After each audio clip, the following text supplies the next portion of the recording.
because of his flexible nature. He preferred to bend to circumstances, changing direction effortlessly as needed. It also came out of his physical limitations. He hated to feel hemmed in and helpless. Early on, when Roosevelt campaigned in the usual aggressive way of American politics, arguing his case and attacking his opponents, he felt hopelessly constricted. Through experiment, he learned the power of holding back. Now he let his opponents make the first move.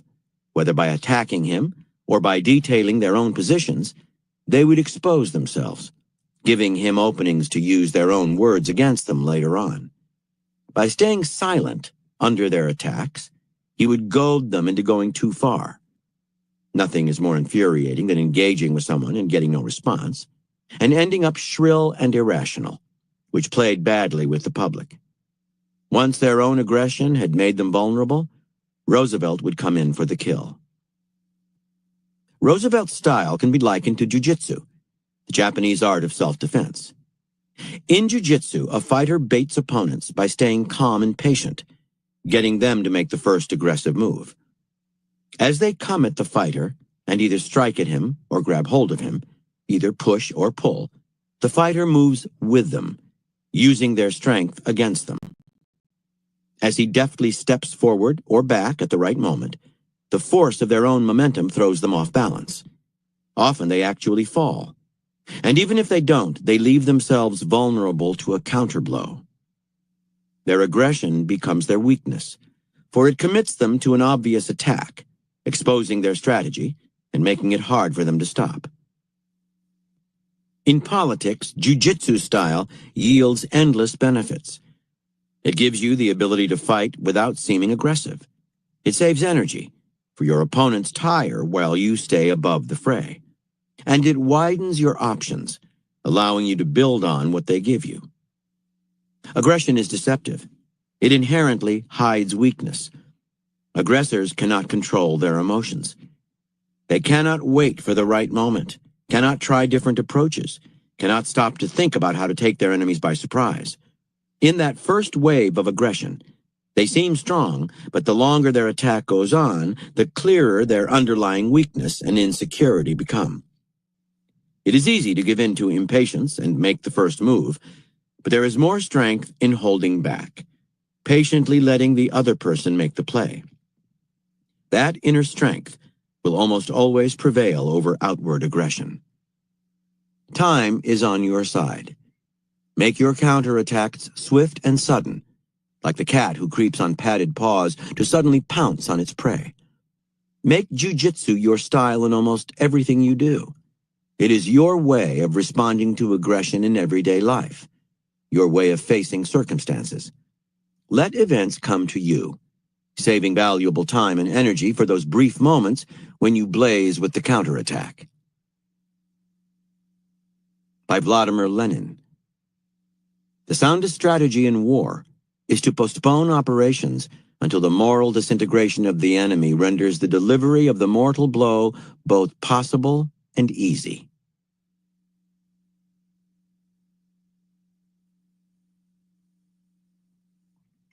Keys to warfare.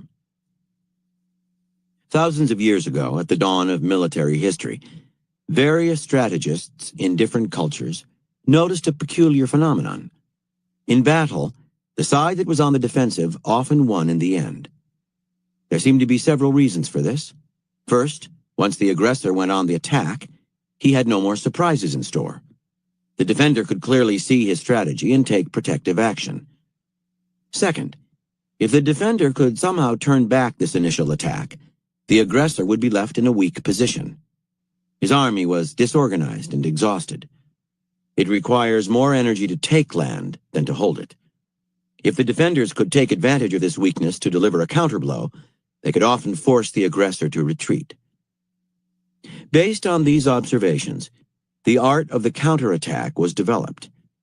Its basic tenets were to let the enemy make the first move, actively baiting him into an aggressive attack that would expend his energy and unbalance his lines, then taking advantage of his weakness and disorganization.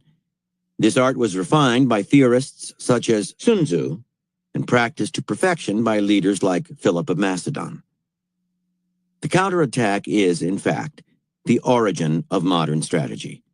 The first real example of an indirect approach to war. It represents a major breakthrough in thinking. Instead of being brutal and direct, the counterattack is subtle and deceptive, using the enemy's energy and aggression to bring about his downfall. Although it is one of the oldest and most basic strategies in warfare, it remains in many ways the most effective and has proven highly adaptable to modern conditions. It is the strategy choice of Napoleon Bonaparte, T.E. Lawrence, Erwin Rommel, and Mao Zedong. The counterattack principle is infinitely applicable to any competitive environment or form of conflict, since it is based on certain truths of human nature. We are inherently impatient creatures. We find it hard to wait. We want our desires to be satisfied as quickly as possible.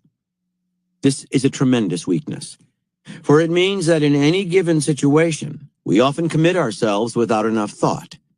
In charging ahead, we limit our options and get ourselves into trouble.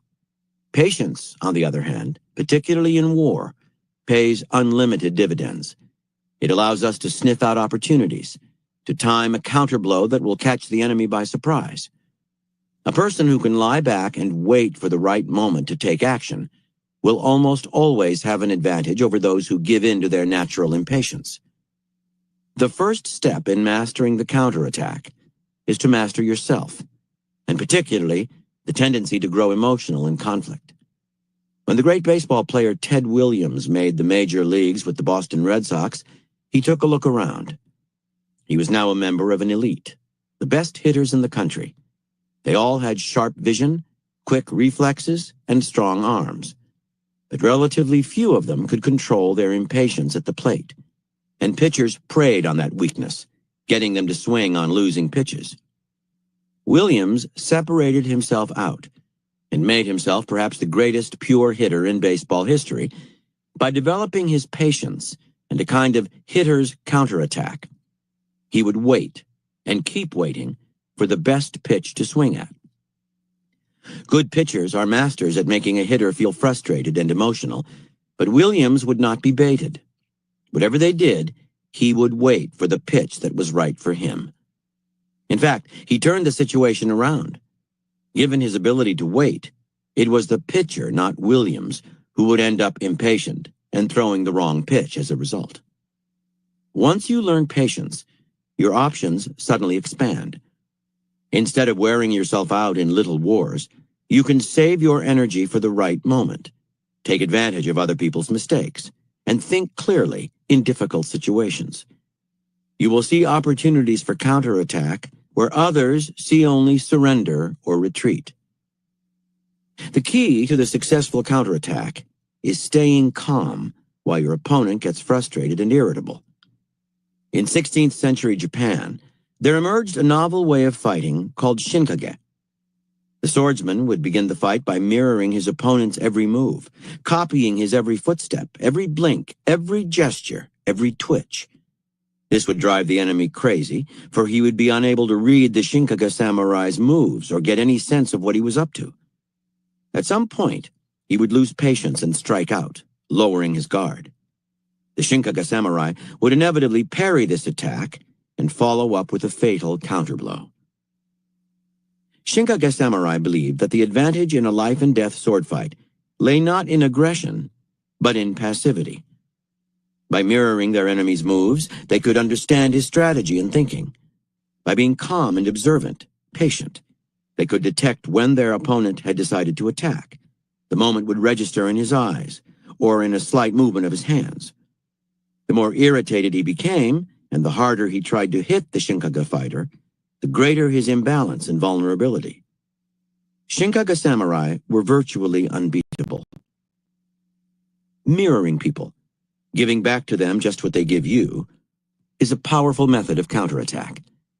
In daily life, mirroring and passivity can charm people, flattering them into lowering their defenses and opening themselves to attack. It can also irritate and discomfit them. Their thoughts become yours. You are feeding off them like a vampire, your passive front disguising the control you are exercising over their minds. Meanwhile, you are giving them nothing of yourself. They cannot see through you. Your counterattack will come as a complete surprise to them. The counterattack is a particularly effective strategy against what might be called the barbarian, the man or woman who is especially aggressive by nature. Do not be intimidated by these types. They are in fact weak and are easily swayed and deceived. The trick is to goad them by playing weak or stupid while dangling in front of them the prospect of easy gains. During the era of the warring states in ancient China, the state of Qi found itself threatened by the powerful armies of the state of Wei. The Qi general consulted the famous strategist Sun Bin, a descendant of Sun Tzu himself, who told him that the Wei general looked down on the armies of Qi, believing that their soldiers were cowards. That, said Sun Bin, was the key to victory. He proposed a plan. Enter Wei territory with a large army and make thousands of campfires. The next day, make half that number of campfires, and the day after that, half that number again. Putting his trust in Sun Bin, the Qi general did as he was told. The Wei general, of course, was carefully monitoring the invasion, and he noted the dwindling campfires. Given his predisposition to see the Qi soldiers as cowards, what could this mean but that they were defecting? He would advance with his cavalry and crush this weak army. His infantry would follow, and they would march into Qi itself. Sun Bin, hearing of the approaching Wei cavalry and calculating how fast they were moving, retreated and stationed the Qi army in a narrow pass in the mountains. He had a large tree cut down and stripped of its bark, then wrote on the bare log, "The general of Wei will die at this tree." He set the log in the path of the pursuing Wei army, then hid archers on both sides of the pass. In the middle of the night, the Wei general, at the head of his cavalry, reached the place where the log blocked the road. Something was written on it. He ordered a torch lit to read it. The torchlight was the signal and the lure. The Qi archers rained arrows on the trapped Wei horsemen. The Wei general, realizing he had been tricked, killed himself. Sun Bin based his baiting of the Wei general on his knowledge of the man's personality, which was arrogant and violent. By turning these qualities to his advantage, encouraging his enemy's greed and aggression, Sun Bin could control the man's mind. You too should look for the emotion that your enemies are least able to manage, then bring it to the surface. With a little work on your part, they will lay themselves open to your counterattack. In our own time, the family therapist J. Haley has observed that for many difficult people, acting out is a strategy, a method of control. They give themselves the license to be impossible and neurotic. If you react by getting angry and trying to make them stop, you are doing just what they want. They are engaging your emotions and dominating your attention. If, on the other hand, you simply let them run amok, you put them still more in control. But Haley discovered that if you encourage their difficult behavior, agree with their paranoid ideas, and push them to go further, you turn the dynamic around. This is not what they want or expect. Now they're doing what you want, which takes the fun out of it. It is the jujitsu strategy. You are using their energy against them. In general, encouraging people to follow their natural direction, to give in to their greed or neuroses, will give you more control over them than active resistance will. Either they get themselves into terrible trouble, or they become hopelessly confused, all of which plays into your hands. Whenever you find yourself on the defensive and in trouble, the greatest danger is the impulse to overreact. You will often exaggerate your enemy's strength, seeing yourself as weaker than is actually the case. A key principle of counterattack is never to see a situation as hopeless. No matter how strong your enemies seem, they have vulnerabilities you can prey upon and use to develop a counterattack. Your own weakness can become a strength if you play it right. With a little clever manipulation, you can always turn things around. That is how you must look at every apparent problem and difficulty. An enemy seems powerful because he has a particular strength or advantage. Maybe it's money and resources. Maybe it's the size of his army or of his territory. Maybe, more subtly, It's his moral standing and reputation. Whatever his strength might be, it is actually a potential weakness, simply because he relies on it. Neutralize it, and he is vulnerable. Your task is to put him in a situation in which he cannot use his advantage. In 480 BC, when the Persian king Xerxes invaded Greece, he had a huge advantage in the size of his army, and particularly his navy. But the Athenian general Themistocles was able to turn that strength into weakness. He lured the Persian fleet into the narrow straits off the island of Salamis. In these choppy, difficult waters, the very size of the fleet, its apparent strength, became a nightmare. It was completely unable to maneuver. The Greeks counterattacked and destroyed it, ending the invasion. If your opponent's advantage comes from a superior style of fighting, the best way to neutralize it is to learn from it, adapting it to your own purposes. In the 19th century, the Apaches of the American Southwest were for many years able to torment U.S. troops through guerrilla-style tactics that were perfectly suited to the terrain. Nothing seemed to work until General George Crook hired disaffected Apaches to teach him their way of fighting and serve as scouts. Adapting their style of warfare, Crook neutralized the Apaches' strengths and finally defeated them. As you neutralize your enemy's strengths, you must similarly reverse your own weaknesses. If your forces are small, for example, they are also mobile. Use that mobility to counterattack. Perhaps your reputation is lower than your opponent's. That just means you have less to lose. Sling mud. Some of it will stick, and gradually your enemy will sink to your level. Always find ways to turn your weakness to advantage. Difficulties with other people are inevitable. You must be willing to defend yourself and sometimes to take the offensive. The modern dilemma is that taking the offensive is unacceptable today. Attack, and your reputation will suffer. You will find yourself politically isolated, and you will create enemies and resistance. The counterattack is the answer.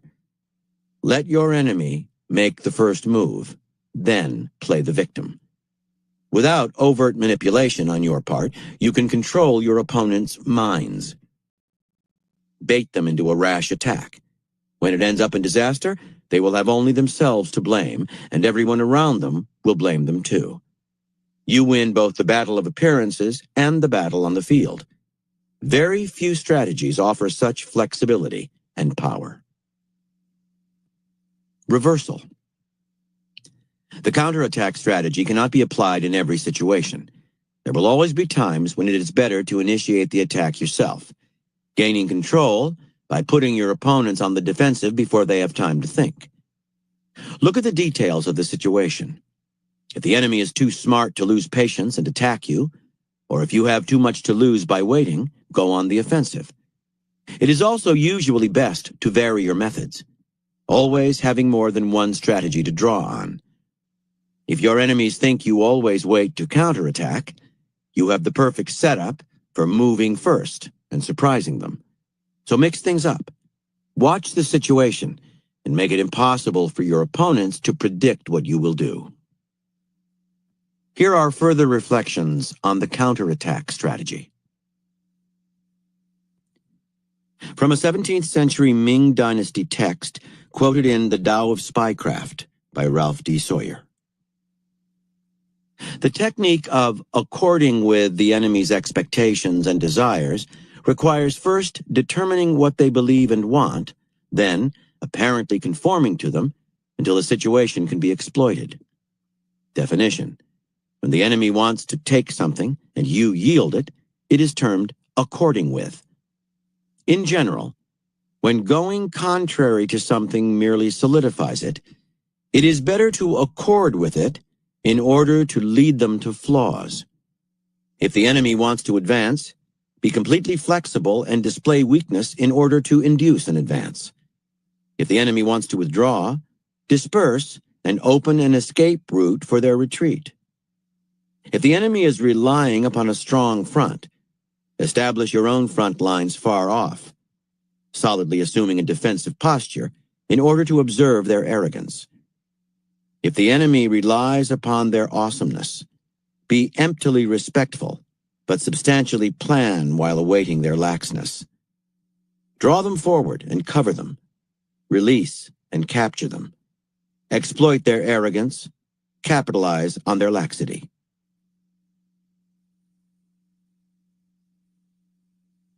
By Karl von Clausewitz. A rapid, powerful transition to the attack, the glinting sword of vengeance, is the most brilliant moment of the defense. From History of the Art of War in the Middle Ages, by Sir Charles Oman. A sudden inspiration then came to William at the Battle of Hastings, A.D. 1066, suggested by the disaster which had befallen the English right in the first conflict. He determined to try the expedient of a feigned flight, a stratagem not unknown to Bretons and Normans of earlier ages. By his orders, a considerable portion of the assailants suddenly wheeled about and retired in seeming disorder.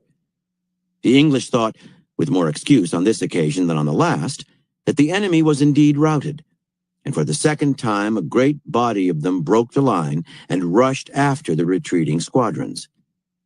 When they were well on their way down the slope, William repeated his former procedure. The intact portion of his host fell upon the flanks of the pursuers, while those who had simulated flight faced about and attacked them in front. The result was again a foregone conclusion. The disordered men of the feared were hewn to pieces, and few or none of them escaped back to their comrades on the height. From The Wiles of War, 36 Military Strategies from Ancient China. When the enemy finds itself in a predicament and wants to engage us in a decisive battle, wait. When it is advantageous for the enemy but not for us to fight, wait. When it is expedient to remain still, and whoever moves first will fall into danger, wait. When two enemies are engaged in a fight that will result in defeat or injury, wait. When the enemy forces, though numerous, suffer from mistrust and tend to plot against one another, wait. When the enemy commander, though wise, is handicapped by some of his cohorts, wait. From Secrets of the Samurai, by Oscar Ratti and Adele Westbrook. These two main principles of application are specifically related to the tactical value assigned to the personality of the opponent in combat. According to the unilateral principle of application, the personality of the opponent was considered the primary target of an attack or counterattack for the purpose of either total or partial subjugation. According to the bilateral principle of application, on the other hand, the opponent's personality was viewed not merely as a target, but also, and by certain bujutsu masters primarily, as an instrument, that is, as the unwilling but nevertheless useful vector of his own subjugation. It is the principle of bilateral application, which seems to represent a tactical differentiation between Japanese bujutsu and the martial arts of the West. Lafcadio Hearn, for example, considered this principle a uniquely Oriental idea, asking what Western brain could have elaborated this strange teaching, never to oppose force to force, but only to direct and utilize the power of attack, to overthrow the enemy solely by his own strength, to vanquish him solely by his own efforts. Takuan, writing about the art of swordsmanship in particular, refers to the strategic value of the bilateral principle and the strategy of counterattack against an opponent, when he advised his pupil to make use of his attack by turning it onto himself. Then, his sword meant to kill you becomes your own, and the weapon will fall on the opponent himself. In Zen, this is known as seizing the enemy's spear and using it as the weapon to kill him. The ancient schools of jujutsu were very empathetic on this subject. Jujutsu, literally soft art, as its name implies, is based on the principle of opposing softness or elasticity to hardness or stiffness. Its secret lies in keeping one's body full of chi, with elasticity in one's limbs, and in being ever on the alert to turn the strength of one's foe to one's own advantage, with the minimum employment of one's own muscular force. From the Wiles of War, 36 military strategies from ancient China. To undertake the military operations, the army must prefer stillness to movement. It reveals no shape when still, but exposes its shape in movement. When a rash movement leads to exposure of the shape of the army, it will fall victim to the enemy. But for movement, the tiger and leopard will not fall into trap, the deer will not run into snare, the birds will not be stuck by net, and the fish and turtles will not be caught by hooks. All these animals become prey to man because of their movement. Therefore the wise man treasures stillness. By keeping still, he can dispel temerity and cope with the temerarious enemy. When the enemy exposes a vulnerable shape, seize the chance to subdue it. The Book of Master Wei Yao observes, the army achieves victory by stillness. Indeed, the army should not move without careful thought, much less take reckless action. From The House at Pooh Corner by A. Milne. The Heffalump Trap. Piglet and Pooh have fallen into a hole in the floor of the forest. They have agreed that it is really a heffalump trap, which makes Piglet nervous.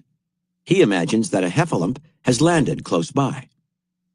Heffalump, gloatingly. Ho ho! Piglet, carelessly. Tra-la-la, tra-la-la. Heffalump, surprised and not quite so sure of himself. Ho ho! Piglet, more carelessly still. Tiddle-um-tum, tiddle-um-tum. Heffalump, beginning to say ho-ho and turning it awkwardly into a cough. Oh, what's all this? Piglet, surprised. Hello! This is a trap I've made, and I'm waiting for a heffalump to fall into it. Heffalump, greatly disappointed. Oh. After a long silence, are you sure? Piglet, yes. Heffalump, oh. Nervously, I thought it was a trap I'd made to catch piglets. Piglet, surprised. Oh, no! Heffalump, oh. Apologetically, I must have got it wrong then. Piglet, I'm afraid so. Politely, I'm sorry. He goes on humming. Heffalump, I suppose I'd better be getting back. Piglet, looking up carelessly. Must you? Well, if you see Christopher Robin anywhere, you might tell him I want him. Heffalump, eager to please. Certainly, certainly. He hurries off. Pooh, who wasn't going to be there, but we find we can't do without him. Oh, Piglet, how brave and clever you are. Piglet, modestly. Not at all, Pooh. And then when Christopher Robin comes, Pooh can tell him all about it. From The Book of Five Rings by Miyamoto Musashi. The notion of catching, utsurasuru, applies to many things. Yawning and sleepiness, for example. Time can also be catching. In a large-scale battle, when the enemy is restless and trying to bring a quick conclusion to the battle, pay no attention. Instead, try to pretend that you are calm and quiet, with no urgent need to end the battle. The enemy will then be affected by your calm and easy attitude and become less alert. When this catching occurs, quickly execute a strong attack to defeat the enemy. There is also a concept called making one drunk, which is similar to the notion of catching. You can make your opponent feel bored, carefree, or feeble-spirited. You should study these matters well. From The Path to Power, The Years of Lyndon Johnson, Volume 1, by Robert A. Caro. The other improvement was his father's inspiration. Lyndon Johnson was very dejected as he sat, on the day the express poll appeared, in his parents' home in Johnson City, after hours of campaigning, talking to his parents, his brother, his Uncle Tom, his cousin Ava Johnson Cox, and Ava's 8-year-old son William, known as Corky.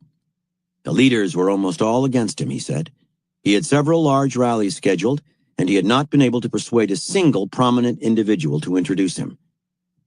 So, Ava recalls, in a recollection echoed by Lyndon's brother, his daddy said, "If you can't use that route, why don't you go the other route?"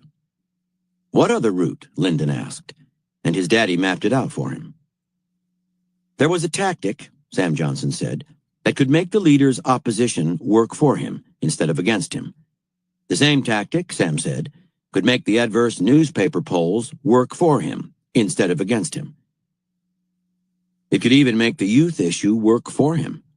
If the leaders were against him, he told his son, stop trying to conceal that fact. Emphasize it in a dramatic fashion.